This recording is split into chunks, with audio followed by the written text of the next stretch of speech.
कल्याणवादी म्हणून आम्ही लढत आलो, पुढेही तुमच्या बाजूने आम्ही उभा राहणार आहे। ओबीसीची जनगणना झाली पाहिजे, हा सर्वात प्रमुख मुद्दा या ठिकाणी या देशात राबवला पाहिजे। परंतु ओबीसीची जनगणना करायची नाही म्हणून या ठिकाणी फॅब्रिक भांडणं उभा केले जातात। कुणी म्हणतो लाल गालाचा हे मुका घेतात, तर कुणी म्हणतो त्याच्या थोबाडीत मी मारीन, आणि मग हे एकामेकावर तुटून पडतात। ते म्हणतो नाही तुझा गाल लाल करीन, ते म्हणतो नाही तुझा गाल लाल करीन। ते हे जे सगळं माध्यमामध्ये पेरलं जातंय ते केवळ ओबीसीचं आंदोलन उभा राहू नये यासाठी दिशाभूल करणारे सगळा खेळ सुरू आहे। आमची यामध्ये ठाम भूमिका आहे की ओबीसी जनगणना झाली पाहिजे, यासाठी ऑल इंडिया पॅंथर सेना लढा देणार आहे। पण या माध्यमातून माझं ओबीसींना आव्हान आहे की ओबीसींचा अस्तित्व आता संपायला लागलं। आता जर तुम्ही सतर्क झाले नाही, घरात फुटीला टांगलेल्या आरएसएसच्या चेड्या जर तुम्ही फेकल्या नाही, तर या ठिकाणी गुलामगिरी आल्याशिवाय ओबीसींची राहणार नाही असं असणारा आमचा त्यांना आव्हान आहे। भरपूर मी ओबीसींचे नेते पाहतो, ते फक्त भंपकबाजी करतात। ते काँग्रेसच्या मंत्रिपदावर बसलेले तिथून भंपकबाजी करतात, काही भाजपच्या मंत्रिपदावर बसले तिथून भंपकबाजी करतायत। सगळा ओबीसी कोलमाडायला लागलाय, तरी सुद्धा एकही उदाहरण या महाराष्ट्रात आणि देशात नाही की ओबीसी बचावासाठी राजीनामा द्यायला तयार नाही। आज या राज्यातली सरकार असेल की केंद्रातली सरकार असेल, या दोघांनी मिळून हे राजकीय आरक्षण घातलेलं आहे। का असणारं नरेंद्र मोदी उद्धव ठाकरे यांच्या तोंडावरती राजीनामा फेकून देत नाहीत, असा असणारा या ओबीसीच्या नेत्याला माझा प्रश्न आहे। म्हणजे मंत्रिपदावर पण बसायचं, आमदारकीसाठी पण बसायचं, खासदार पद घेऊन बसायचं आणि ओबीसींचा पुळका असण्याचा खोटा मानायचा, हे असणारे महात्मा फुलेंचे अनुयायी असू शकत नाही। महात्मा फुलेंचे आम्ही अनुयायी, ओबीसी वाचवण्याचा जो लढा आहे तो आंबेडकरवादीच या ठिकाणी लढू शकतो, आणि तो येणाऱ्या काळात आम्ही ओबीसी बचावचा लढा, जनगणनेचा लढा लढणार आहेत, अशी असणारी आमची ओबीसी संदर्भात भूमिका आहे। आपण जो आरोप केलाय महागाई युवक आहे त्यांच्या हाताचे कामधंदे आहे ते बंद पडलेले आहे, या विरोधात तुमचं पक्षाची काय? खाजगीकरण आणि जागतिकीकरणामुळे अफाट बेरोजगारी वाढली, आणि हे असणारं एक धार्मिक षडयंत्र की आरक्षण असं घालता येत नाही, खाजगीकरण पुढं आणायचं, सरकारी संस्था विकायच्या आणि हे असणारं आरक्षण घालवायचं आणि बेरोजगारी आणायची, हा अजेंडा अनुसूचित जाती जमाती भटक्या विमुक्तांच्या विरोधातला अजेंडा आहे। यांना पुन्हा एकदा आर्थिक गुलाम करण्याचा अजेंडा आहे। या विरोधात ऑल इंडिया पॅंथर सेनेची आक्रमक भूमिका आहे, आणि येणाऱ्या काळात आम्ही सुद्धा या मुद्द्याला घेऊन जन उठावाच्या तयारीमध्ये काही महिन्यावर सुरू होणार आहे। तुम्ही आता बघा कुणाच्या कपड्याचा वापर होणार नाही किंवा केलं जाणार नाही, आगामी काळात आपल्या पक्षाची भूमिका काय असेल? इतर पक्षाला 16 की 16 होते। आम्ही या ठिकाणी जे मी सांगितलं की भीम सैनिक आणि आंदोलन हा गेल्या 40 वर्षापासून राजकीय सत्तेपासून वंचित आहे। हा भीम सैनिक आणि आंदोलन तुम्हाला कुठं दिसेल तर दंगलीमध्ये स्वतःवरती गुन्हे दाखल करून करताना दिसेल। हा भीम हे आम्ही ठरवलंय, जे पारंपरिक चळवळ होती त्याच्या विपरीत नवी चळवळ आणि ती स्वाभिमानी चळवळ उभा, त्याच्यामुळं आमचा समविचार आणि सगळा विचार हा फक्त डॉक्टर बाबासाहेब आंबेडकर आहे, आणि त्यांचा फोटो घेऊनच आम्ही लढणार आहेत, याच्यापेक्षा दुसरं काही नसणार। ऑल इंडिया पॅंथर सेना पक्ष आहे, त्या पक्षाच्या मार्फत आता सगळी संघटना आहे, त्या संघटनेच्या मार्फत जे आता नगरपालिकेची निवडणूक येते, 3 नगरपालिका निवडणूक ज्या ज्या ठिकाणी आमचे आंदोलक असतील, कार्यकर्ते असतील, त्या त्या ठिकाणी आम्ही लढणार। ज्या आता भूममध्ये आमचे बरेचसे कार्यकर्ते आहेत की तुम्ही बघताय की आज मी भूममध्ये 4 ठिकाणी शाखा ओपन केल्या। ग्रामीण भागामध्ये 35-30 किलोमीटर फिरून आलो मी, ईट मार्गे, घाटनांदूर मार्गे, असा 35 किलोमीटर एखादा वयस्कर राजकीय नेता जर गेला तर त्याला कामराला बेल्ट लावावं लागेल अशी असणारी परिस्थिती झाली. रस्ते का खड्डे हेच कळायला मार्ग लागेल. बरं प्रश्न विचाराव तर प्रश्न विचाराव कुणाला हा असणारा प्रश्न आमच्या पुढे उभा राहिला. कारण त्यांना प्रश्न विचारला की ते म्हणतात खेकड्याने धरण फोडलं. आता ह्या रस्त्याच्या बद्दल विचारलं तर हे म्हणाय बसलेत की खेकड्याने रस्ते फोडले. त्याच्यामुळे आता ह्याच्याकडून काय अपेक्षा नाही. आमचे जे कार्यकर्ते त्याच्या विरोधात लढा देणार आहेत. यांचे सगळे चेहरे जे काय विकासाच्या नावाखाली या ठिकाणी जे ढोंग सुरू आहे ते एक्सपोज करणार आहे. आणि तेच कार्यकर्ते जे रस्त्यावर बसून समाजाचे प्रश्न मांडतात ते सभागृहामध्ये कसे जातील आणि समाजाचे घरकुल स्मशानभूमी हे छोटे छोटे प्रश्न मार्गी लावतील. हा प्रयत्न आम्ही या येणाऱ्या नगरपालिका नगर परिषदेला आम्ही करणार आहोत. आमचे कार्यकर्ते आणि संविधानवादी कार्यकर्ते यांच्याच पाठीशी आम्ही ठामपणे उभा राहतो. याच्यामध्ये प्रामुख्याने बौद्ध आहेत, मातंग आहेत, पारधी आहेत आणि मुस्लिम आहेत. या वर्गाचा आम्ही प्रामुख्याने यांच्यातले जे काही कार्यकर्ते त्यांचा आम्ही प्रामुख्याने नेतृत्व करणार. आघाडीच्या सरकारच्या काळात जी महामंडळ आहेत सर्वच महामंडळ आहेत तरी या महामंडळाने काही सँक्शन केलं बँका देत नाही. त्याबद्दल काय ज्या वेळेस या ठिकाणी राजकीय स्वातंत्र्याचा संघर्ष उभा राहिला आणि त्याच्यामध्ये अनुसूचित जाती जमातीच्या वर्गाने एक आपली आयडेंटिटी या ठिकाणी दाखवली, त्याची चीड महाविकास आघाडी सरकारला आली आणि जाणीवपूर्वक या चिडीतून दलित अत्याचार खुलेआम या ठिकाणी होऊ दिले.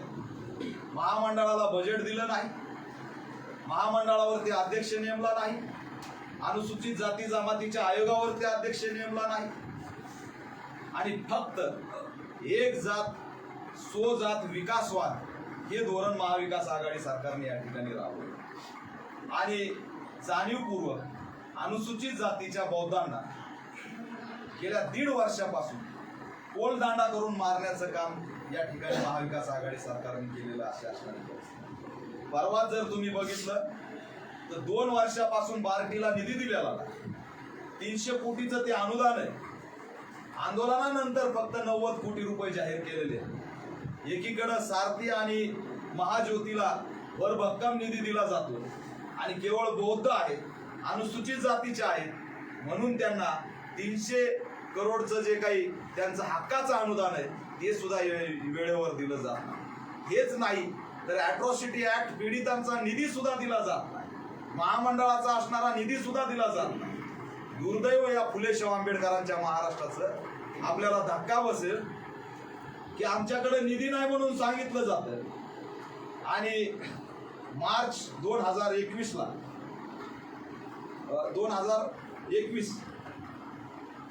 सामाजिक न्याय विभागाने 105 करोड रुपये अखर्चित आहेत म्हणून हा निधी परत पाठवला.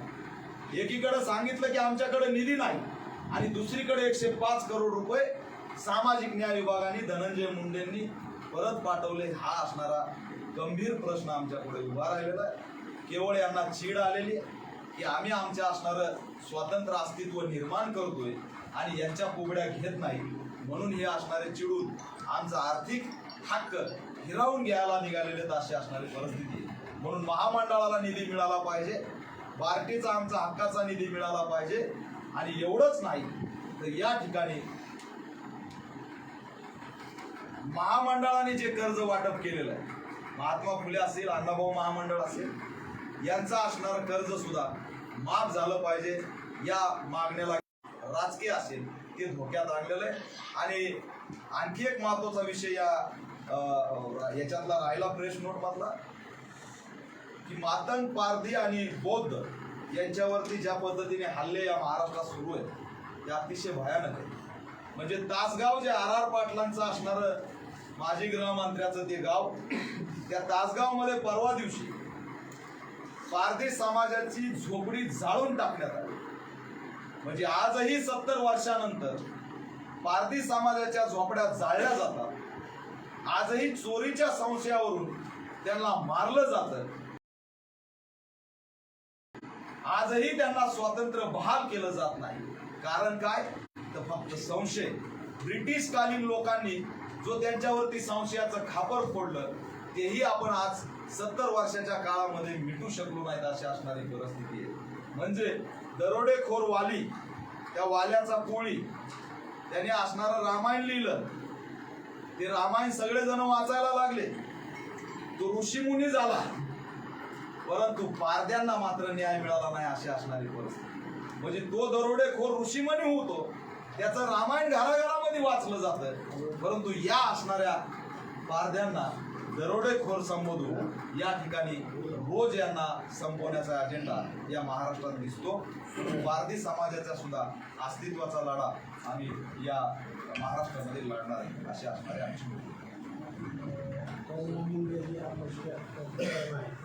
त्याच्याबद्दल काय कोरोना पुन्हा झालाय.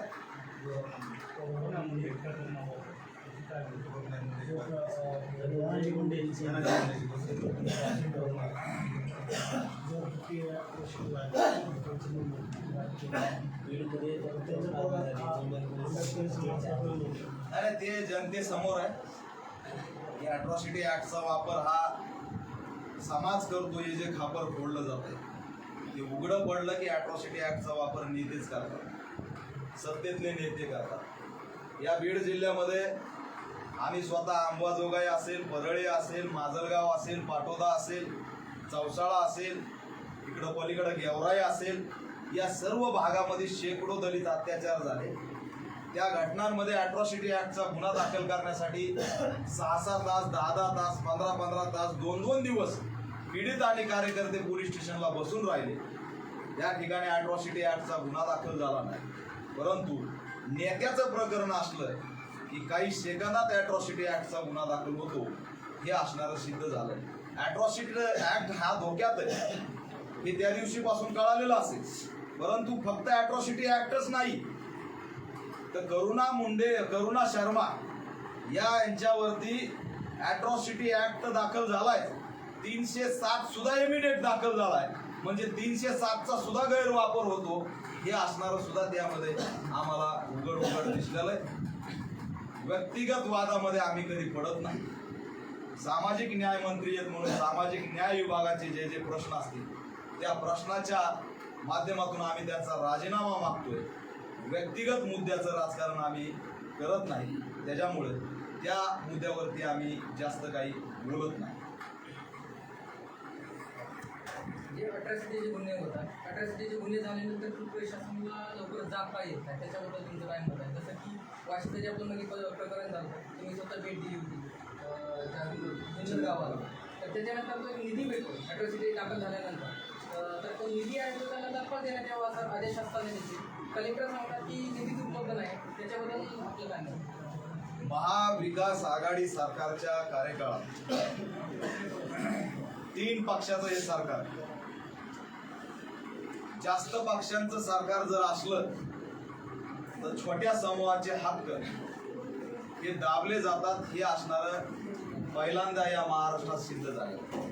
कधी शिवसेनेच्या संबंधित आरोपी सापडतो, कधी राष्ट्रवादीच्या संबंधी आरोपी सापडतो, कधी असणारा काँग्रेसच्या संबंधी आरोपी सापडतो, आणि हे तिघं सुद्धा एकामेकांना ढाल देण्यासाठी सरकारी यंत्रणेचा वापर करताना आम्हाला या ठिकाणी दिसतात. आणि म्हणून या 1.5 वर्षात ज्या ज्या अट्रॉसिटी ऍक्टचे प्रकरण झाले त्याच्यामध्ये न्याय मिळाला नाही, हेच असणारं प्रामुख्याने आम्हाला दिसलं. आणि म्हणून एका जातीचं हे सरकार धोरण राबवतंय आणि दलितांना या ठिकाणी कोंडून मारतंय अशी असणारी परिस्थिती. या सरकारच्या काळात अट्रॉसिटी ऍक्टची अंमलबजावणी झाली नाही. तुमच्या माहितीच तो सांगतो की मुख्यमंत्र्यांनी खुर्ची ताब्यात घेतल्या तात्काळ अट्रॉसिटी ऍक्टची राज्याची उपसमिती नेमली पाहिजे, ती आज 1.5 वर्ष झालं त्यांनी नेमलेली नाही. जिल्हा स्तरावरती अट्रॉसिटी ऍक्ट नियंत्रणासाठी समित्या असतात, जिल्हाधिकाऱ्यांच्या नेतृत्वामध्ये त्या बैठका होतात, एसपींच्या नेतृत्वात बैठका होतात, त्या बैठका सुद्धा संपुष्टात आलेल्या आहेत अशी असणारी परिस्थिती आहे. आणि म्हणून एकंदरीत महाराष्ट्रात अट्रॉसिटी ऍक्टच धोक्यात आलेला आहे. अट्रॉसिटी बचावचा अजेंडा सुद्धा येणाऱ्या काळात आम्ही घेणार. वंचित बहुजन आघाडीची बी टीम असं ऑल इंडिया पॅनल सेना म्हणते, त्याच्यावर आपलं काय म्हणणं? ही टीम वंचित बहुजन आघाडीची म्हणते चांगली गोष्ट आहे. ते काय मोहन भागवतचं संघटन थोडी आहे. चांगल्या पक्षाची बी टीम म्हणते चांगलं आहे. पण वंचित बहुजन आघाडीला भाजपची बी टीम म्हणते हे दुर्दैव आहे. आम्हाला वंचित बहुजन आघाडीची बी टीम म्हणतात हे आम्ही मान्य करतो. चांगलं आहे, त्याला काय पत्रक चांगलं असते, पत्रक वाईट असते. त्या पत्रकानंतर माझी ताकद वाढलेली, त्या पत्रकानंतर मला नव्या भूमिका घ्यावा लागल्या. त्याच्यामुळं पत्रक चांगले असतात, हा माझा अनुभव होता. आगामी काळात आपल्या संघटनेची काय भूमिका असेल? संघटनेची भूमिका आहे दलित अत्याचार थांबले पाहिजे यासाठी लढा देणे, सामाजिक आर्थिक राजकीय गुलामगिरी जी येऊ घातली त्याच्या विरोधात लढा देणे. आणि माझा भीमसैनिक हातामध्ये संविधान, गळ्यामध्ये निळा रुमाल, हातात निळा झेंडा आणि स्वाभिमानाने या ठिकाणच्या प्रत्येक सभागृहामध्ये जाईल, हा असणारा ऑल इंडिया कार्यकर्ता सेनेचा अजेंडा आहे. कारण हा जो भीमसैनिक आहे हा सुद्धा वंचित आहे आणि याचा सुद्धा विचार झाला पाहिजे. हा असणारा विचार आमच्या पाटलावरती प्रामुख्याने भूम तालुक्यामध्ये उस्मानाबाद जिल्ह्यामध्ये ईडीचा अविश्वास झालेला आहे. परंतु महाविकास आघाडीमध्ये या संदर्भाने ईडीची भूमिका नाही. ईडी जी आहे ती ईडी कुणाला बीडी होती, त्याच्याकडे संभाजी बीडी नाही. जी बीडी आहे ना कोंबडा बीडी, ज्याच्याकडे कोंबडा बीडी नाही त्याला ईडी बीडी होती. आता आम्ही सगळे कोंबडा बिड्यावाले, आम्हाला ईडी बीडी होत नाही. त्याच्यामुळे जनतेने जरा विचार केला पाहिजे. या ठिकाणी ईडी जी भेडवती ती घराणेशाहीतल्या लोकांना भेटवते. आज या राज्याचं एवढं मोठं नुकसान झालंय की या ईडीच्या ब्लॅकमेलिंग चक्करमध्ये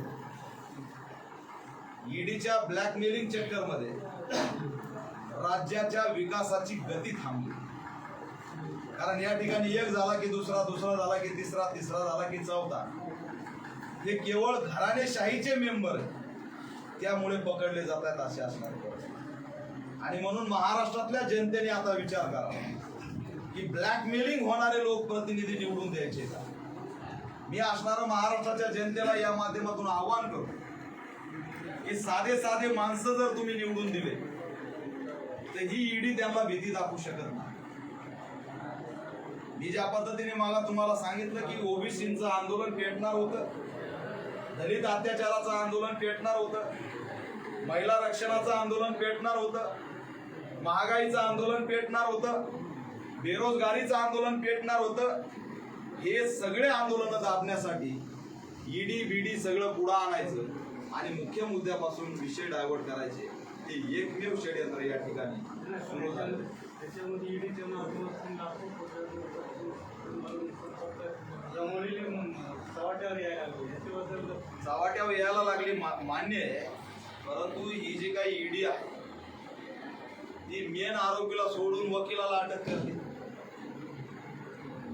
त्याच्यामध्ये जर अनिल देशमुख यांच्यावरती ईडीची कारवाई सुरू आहे तर पहिल्यांदा उदाहरण असं होतंय की ते बाजूला राहतात आणि त्यांचा वकील अटक होतो.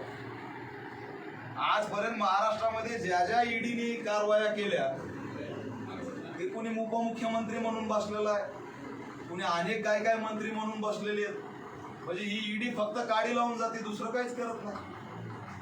त्याने असणारं खरं काम करावं, उचलून लोक टाकावत आतमध्ये. एकाही प्रकरणामध्ये आरोपी अटक का होत नाहीत हाही आमचा प्रश्न. त्याच्यामुळं ईडीचा वापर हा राजकीय वापर झालेला आहे.